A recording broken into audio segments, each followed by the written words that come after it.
Sir investment పెట్టాలి అనుకున్న వాళ్ళు కమర్షియల్ సెగ్మెంట్స్లో పెడితే బాగుంటుందా, రెసిడెన్షియల్ సెగ్మెంట్స్లో పెడితే బాగుంటుందా, ఎలాంటి దాంట్లో చూస్ చేసుకోవాలి? అన్ని భలే క్వశ్చన్ అడుగుతాయి. ఎక్కడ పెట్టుకున్నా భూమి మీద డబ్బులు వస్తాయి, ఇక్కడ పెడతా కాదు వచ్చే రేట్లో తేడా ఉంటుంది. అయితే ఇక్కడ నువ్వు నేర్చు చేయాల్సిన పాయింట్ ఏంటంటే ప్రేక్షకులు కూడా కమర్షియల్లో ఎందుకు పెడతారు, ఎవరు పెడతారు, what is the problem, what is the advantage, what is the disadvantage. కమర్షియల్లో పెట్టుకోవాలంటే టికెట్ సైజ్ అంటారు, పెద్దగా ఉండాలి ఇన్వెస్ట్మెంట్. ఇప్పుడు సపోజ్ నీ 10 లక్షలు ఆ రీట్ అనేది కాకుండా నార్మల్ కమర్షియల్ బిల్డింగ్లో పెట్టాలంటే మీరు రోడ్డు మీద పెద్ద బిల్డింగ్లు చూస్తారు, రోడ్డు పక్కన పెద్ద పెద్ద బిల్డింగ్లు ఉంటాయి. ఒక ఫ్లోర్కి 5,000 10,000 స్క్వేర్ ఫీట్ ఉంటుంది. ఒక స్క్వేర్ ఫీట్ 10,000 20,000 30,000 ఒక స్క్వేర్ ఫీట్ ఉంటుంది. సపోజ్ ఒక 5,000 ఉంది అనుకోండి, 5,000 ఇంటూ 10,000 ఎంత అయింది? 5 కోట్లు. 5 కోట్లు మన దగ్గర ఉంటుందా లేదని క్వశ్చన్ మార్క్. అదే రెసిడెన్షియల్ అయితే మీరు ప్లాట్ ఒక 20 లక్షల నుండి 2 కోట్లు 3 కోట్ల దాకా పెట్టుకోవచ్చు. అయితే సపోజ్ మీరు ₹1 కోటి ఫ్లాట్ కొనుక్కున్నారు అనుకున్నప్పుడు మీ బడ్జెట్ ప్రకారం ₹1 కోటి రెంట్ ఎంత వస్తుంది?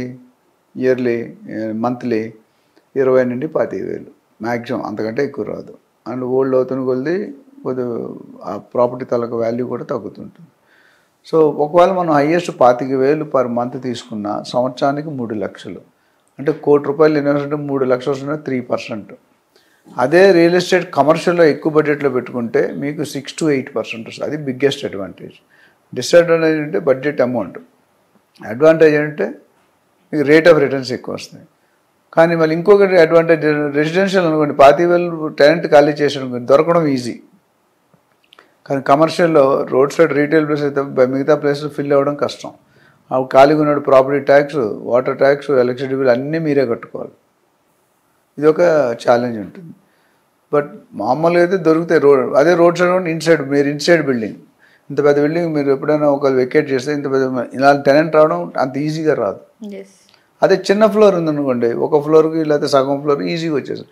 ఇప్పుడు చిన్న సైజులో కొనుక్కునే వాళ్ళు, ఇప్పుడు 20 లక్షలు 25 లక్షలు ప్లాట్ కొనుక్కునే వాళ్ళు 1,00,000 మంది ఉంటే ₹1 కోటి పెట్టి కొనుక్కునే వాళ్ళు మేబీ 5,000 10,000 మంది ఉండొచ్చు.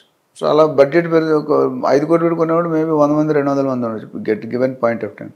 సో ఎంత సిటీకి మీరు దూరంగా వెళ్తుంటే అంత రేటు తగ్గుతుంది, ఎంత దగ్గరగా వస్తుంటే అంత పెరుగుతుంటుంది. సో రెండూ మంచివి. మీ పర్పస్ ఏంటి? మీరు రెంట్కి ఇవ్వాలనుకుంటే ఒక రెంటల్ ఇన్కమ్ ఉండి మీ దగ్గర ఎక్కువ బడ్జెట్ ఉంటే కమర్షియల్ సెగ్మెంట్ డెఫినెట్గా పెట్టుకోవచ్చు. లేదు మీకు అంత బడ్జెట్ లేదు, అంత లోన్ రాదు, అంత కెపాసిటీ లేదు, మీకు అంత శాలరీ లేదు, ఎందుకంటే మీరు తీసుకోవడం ఈజీయే బట్ కట్టడం కష్టం కదా. బ్యాంక్ వాళ్ళు లోన్ ఇచ్చేటప్పుడు మీ సిబిల్ స్కోర్, మీ కట్టే కెపాసిటీ. ఇప్పుడు నీకు సపోజ్ 50,000 జీతం వస్తుంది అనుకోండి, మీరు 5 కోట్లు లోన్ అంటే ఇప్పుడు దానికి ఒక లెక్క ఉంటుంది, ఆ లెక్క ప్రకారమే ఇస్తారు. ఇది గమనించుకోవాలి. ప్లస్ దాన్ని మీరు కమర్షియల్ కూడా మీరు వాడుకోవడానికి కొనుక్కుంటున్నారా, లేదా మీరు రెంట్కి ఇవ్వడానికి కొనుక్కుంటున్నారా, లేదా ట్రేడింగ్ కోసం కొనుక్కుంటున్నారా?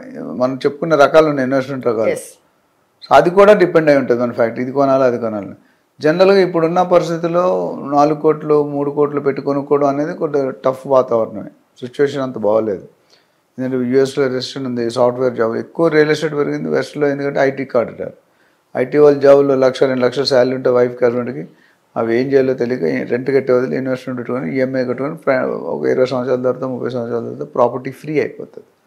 సో ఇవన్నీ మీరు చేసుకుంటే పర్వాలేదు, చేసుకోలేకపోతే ఒక కన్సల్టెంట్ని మాలాంటి వాళ్ళు చాలామంది మార్కెట్లో ఉంటారు, మామూలుగా ఒకవేళ మీరు అప్రోచ్ అయితే కనుక మీకున్న ఫైనాన్షియల్ స్ట్రాటజీ బట్టి, ఫైనాన్షియల్ కెపాసిటీ బట్టి మేము సజెస్ట్ చేస్తాం. ఫస్ట్ మేము ఇన్వెస్ట్మెంట్, మా రియల్టర్ ఆక్సిజన్లో ఒక ఇన్వెస్ట్మెంట్ అడ్వైస్ సెల్ ఉంది, మిగతా సెల్స్ కూడా. ఆ సెల్ ఏంటంటే ఇప్పుడు మీరు ఒక ఎక్స్ అమౌంట్ మీ దగ్గర ఉంది, నేను ఇన్వెస్ట్మెంట్ చేయాలనుకుంటున్నానంటే మీతో ఒక 1/2 అవర్ 1 అవర్ క్షుణ్ణంగా మాట్లాడి మిమ్మల్ని అర్థం చేసుకొని మీ రిక్వైర్మెంట్కి తగ్గ మేము సజెస్ట్ చేస్తాం. అయితే మేము ఇన్వెస్ట్మెంట్ సజెస్ట్ చేసే ముందు ఒక 4-5 పారామీటర్స్ తీసుకుంటాం. ఏంటంటే ఫస్ట్ నీ ఏదైతే ఇన్వెస్ట్మెంట్ ఉందో సేఫ్టీ ఉండాలి, సెక్యూరిటీ ఉండాలి, ఆ ప్రాజెక్ట్ కంప్లీట్ అవ్వాలి, అప్రిషియేషన్ బాగుండాలి, ఎక్కువ రేట్ రావాలి. సో ఇలాంటి ఫ్యాక్టర్స్ అన్ని చూసుకొనే మేము కన్సిడర్ చేస్తాం. సో చాలామంది డైరెక్ట్ ఎవరో చెప్పారని, ఎవరో ఇప్పుడు ఒక నిన్న రాత్రి ఒక ఫోన్ వచ్చింది, శ్రీశైలంలో ఇన్వెస్ట్ చేసుకుంటాను, ఎక్కడో కడతాలు దాటిన తర్వాత అమ్మంగల్ కల్వకుర్తి అక్కడ ఉంది. ఒక 1 year బ్యాక్ వాళ్ళ ఫ్రెండ్ కొనుక్కున్నాడు. ఓకే, ఒక 1 year బ్యాక్ వాళ్ళ ఫ్రెండ్ కొనుక్కున్నాడు. ఆ ఫ్రెండ్ ఈయనకి సజెస్ట్ చేశాడు ఇప్పుడు కొనుక్కోమని. అప్పుడు కొనుక్కునేటప్పుడు శ్రీశైలంలో మంచి పికప్లో ఉంది, ఎందుకంటే బీఆర్ఎస్ గవర్నమెంట్ ఉంది, టీఆర్ఎస్, అటు ఫార్మాసిటీ. ఇప్పుడు ఏమైంది, ఫార్మాసిటీ తీసేశారు. వస్తుందో తెలియదు, వస్తే సగం వస్తుందో పూర్తిగా వస్తుందో తెలియదు, ఎప్పుడు వస్తుందో తెలియదు. ఇప్పుడు ఆయనకు ఉన్నప్పుడు ఆయన డెసిషన్ కరెక్టే, కానీ ఇప్పుడు డెసిషన్ తప్పు. ఇప్పుడు ఆయన ఇన్వెస్ట్ చేస్తే ఇబ్బంది పడతారు. ఎందుకంటే ఆయనే చెప్తున్నారు కొనుక్కునే పెద్ద గ్రోత్ రాలేదు సార్, కొంతకాలం వచ్చిన తర్వాత గ్రోత్ పడిపోయిందని. ఇద్దరు ఉన్నారు, కొనుక్కున్నాడు ఉన్నాడు, రికమెండ్ చేసే కొనబోయేవాడు ఉన్నాడు, కొనుక్కున్నాడు ఉన్నాడు. నిన్న డిస్కషన్ అయింది జూమ్ మీటింగ్లో. అయినప్పుడు ఆయనే చెప్తున్నారు సార్ నేను కొన్నాను కానీ హ్యాపీ లేదు, మరి ఆయన ఎందుకు రికమెండ్ చేస్తున్నాం? సో ప్లస్ ఈయన రెగ్యులర్ ప్లేయర్, ఇప్పుడు 10 సార్లు కొని అమ్మాడు. ఇప్పుడు కొనుక్కునేవాడు సొంత పర్పస్ కొనుక్కుంటున్నాడు. సో పర్పస్ బట్టి, మీ డబ్బులు బట్టి, మీ సిచ్యువేషన్ బట్టి, మీ ఏరియా బట్టి అన్ని నిర్ణయాలు మారుతుంటాయి. ఇప్పుడు నీకు అప్లికబుల్ అయిన ఫార్ములా ఆయనకి అప్లికబుల్ కాదు, ఆయనకి అప్లికబుల్ అయింది నాకు అప్లికబుల్ కాదు, నాకు నచ్చేదల్లా మీకు నచ్చాలనేది, మీకు నచ్చేదల్లా ఆయనకు నచ్చాలనేది. సో ఇదంతా ఒక సినిమా ఉంటుంది. ఒక 10-15 పాయింట్లో మేము ఆన్సర్లు తీసుకొని సేకరించి మీకు చెప్తాం ఇక్కడ కొనొచ్చా కొనకూడదా. మేము ఎవరైతే ఇన్వెస్ట్ చేసామో వాళ్ళు హ్యాపీగా మంచి రిటర్న్స్ ఎంజాయ్ చేస్తున్నారు అన్ని ఏరియా. సో మేము ఏవైతే సజెస్ట్ చేస్తామో ఆ ప్రాపర్టీస్ అనేది డెఫినెట్గా 5 నుండి 6 సంవత్సరాల్లో డబుల్ అయ్యే ఛాన్సులు, 10 సంవత్సరాలు 5 సార్లు అయ్యే దాఖలాలు 100% పుష్కలంగా ఉన్నాయి. అయితే కొంతమంది బిల్డర్స్ ఏమంటారంటే నేను 2 yearsలో డబుల్ ఇస్తాను, 3 yearsలో డబుల్ ఇస్తాను. అది కరెక్ట్ కాదండి.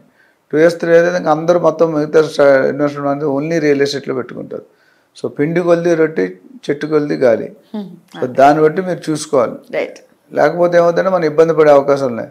అందుకని if your first time buyer, second time buyer, ఇందాక చెప్పిన కేసు ఒక ఆయన 10 ప్రాపర్టీలు కింద మీద తెలుసు, 10 ప్రాపర్టీలో 2 ప్రాపర్టీలు నష్టమైనా పర్వాలేదు. ఇప్పుడు కొత్తగా ఫస్ట్ టైం కొనుక్కునేవాడికి మీరు ఎప్పుడైనా చూడండి, ఒకటే ఓనర్కి ఒకటే ప్రాపర్టీ ఉంటే ఆయనతో బార్గెన్ చేయడం కష్టం రెంట్. అదే 10 ప్రాపర్టీలు ఉన్నాయనుకోండి, ఇంట్లో వస్తుందో ఇంట్లో పోతుంది. సో దీని మీద మరిన్ని డీటెయిల్స్ కావాలన్నా, క్లారిఫికేషన్ కన్నా they can call us and take the appointment. Right.